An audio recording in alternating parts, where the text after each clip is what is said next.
You didn't splurge on the latest fancy phone. You didn't throw money for a luxurious vacation. But somehow, your money keeps disappearing into small, unplanned purchases. A 399 rupees treat here.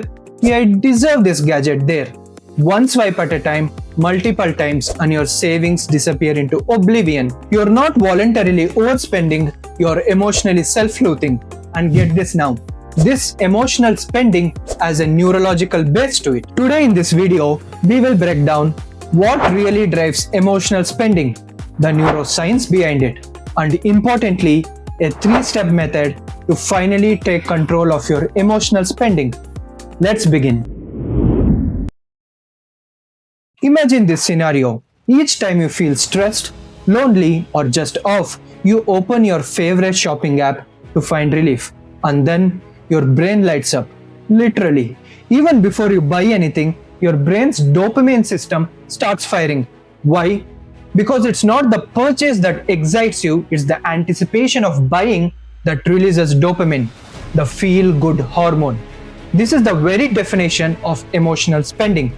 And it's not just connected to our emotion, it's also neurologically wired. Psychologist Antonio Damasio called it the somatic marker hypothesis. In simpler terms, every time you shop to feel better, your body tags that relief with a powerful neurological signal. So now, whenever you feel stressed, tired, or just bored, your brain quietly whispers, "Hey, remember how good it felt to buy that last thing?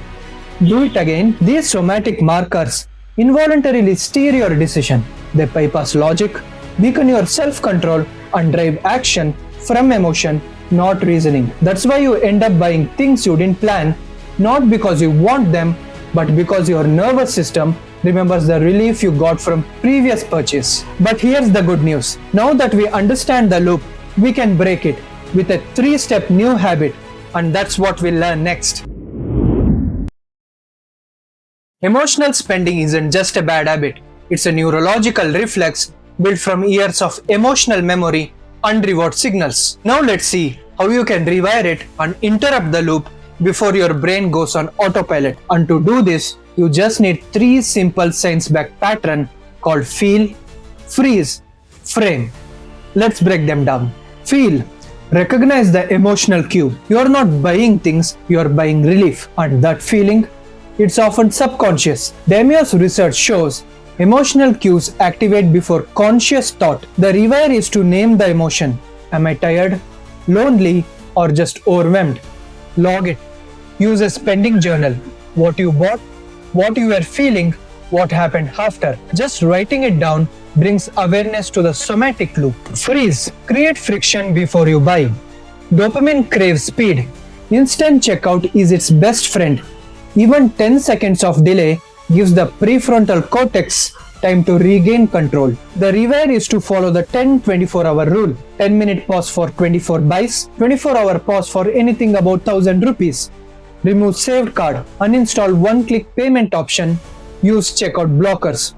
Before you buy anything, ask yourself, would future me thank me for this?